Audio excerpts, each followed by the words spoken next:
बन्या स्थिति उपरे कहया गले वर्तमान आखुआपदारे आमर जोटा बैतरणी रिवर एवं सुवर्णरेखा राजघाट ठारे एटा विपद संकेतर उपरे अछि। बैतरणी आखुआपदारे आमर डेंजर लेवल 18.33 वर्तमान अच्छी तार 18.96 10टा बेले एवं सेटा 0.63 मीटर उपरे पाखापाखि 2 फुट उपरे तेबे यार लेवल एटा फॉलिंग ट्रेंड रे रही एवं काली सकाळ सुधा एटा डेंजर लेवल तळको हो जबार संभावना रही।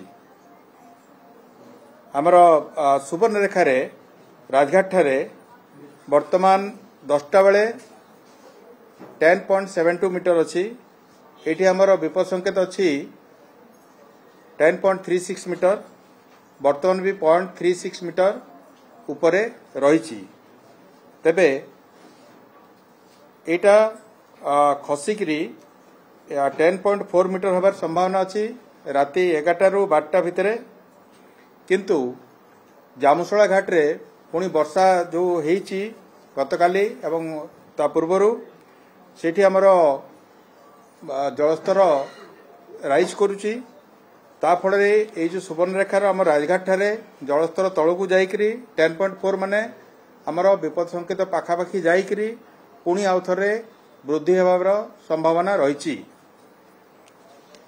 एटा हला दीटा जगार जोटी फ्लड होईची एवं बैतरणी रे मु आपन कहया चाहूची जे काणी नदी रे जोटा बैतरणी बाहरी सेठी गोटे घाई होईची जोटा पाखापाखि 30 मीटर चौड़ा सेठी पानी कमिला परे आमर रिस्टोरेशन काम आरंभ होबो।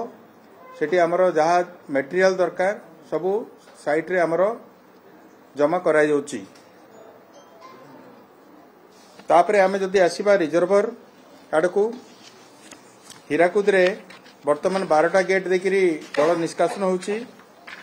सेठी लेवलटा अच्छी 621.67 फीट सेठी संपूर्ण जलधारण क्षमता अच्छी 630 फीट जलभंडार भितर को 2,11,000 क्यूसेक पानी प्रवेश करुची एवं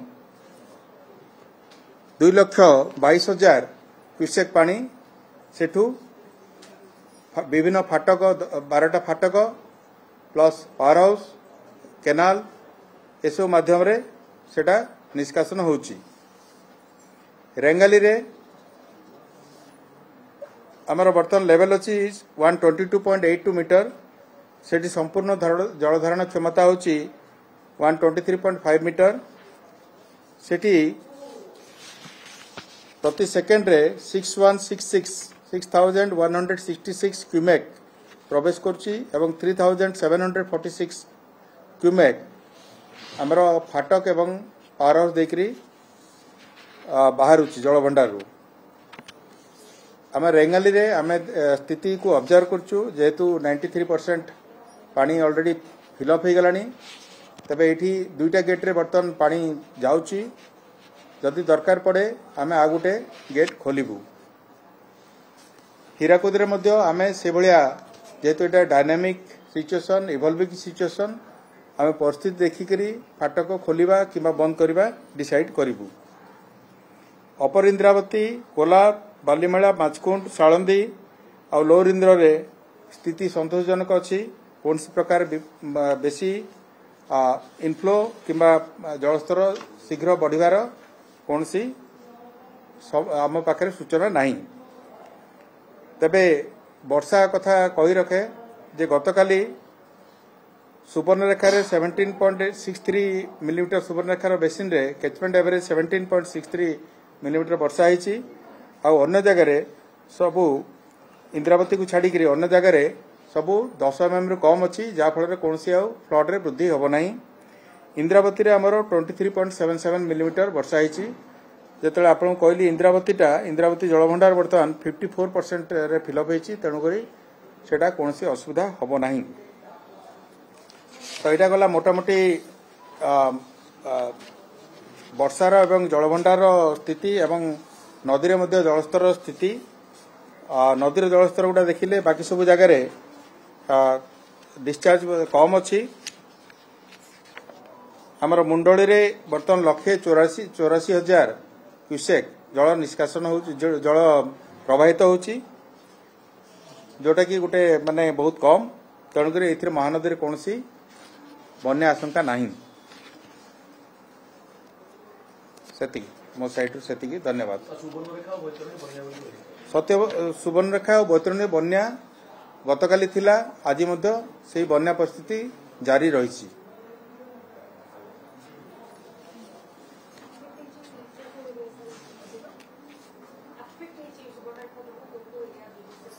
बालेश्वर जिलार बालियापाड़ भोगराई बस्ता जलेश्वर ये ब्लॉक गुड़ाक एफेक्टेड होती आमर अन्य जगार स्थिति संतोषजनक रही सबुड़ा डेंजर लेवल रु तले आमर प्रवाहित होची नदीर जलस्तर ता तले अच्छी। धन्यवाद। बालियापाड़ सब जोटी हुए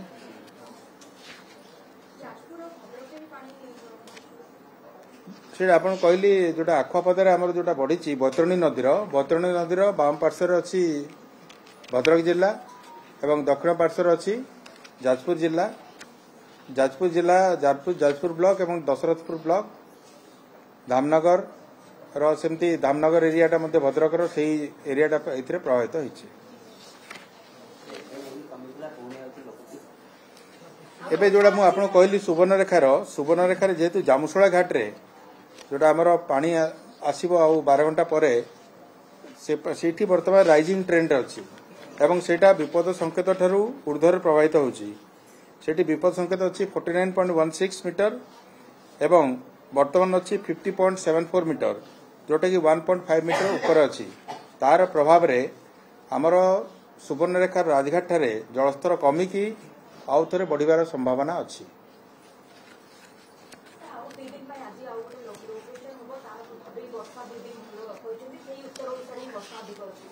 आमे देखिबू वर्षारे केते तमने रूपांतरित होउची से लघुचाप तार वर्षा रूपांतरित हला परे आमे किछि कहि पारिबू मॉडल रन करिबू।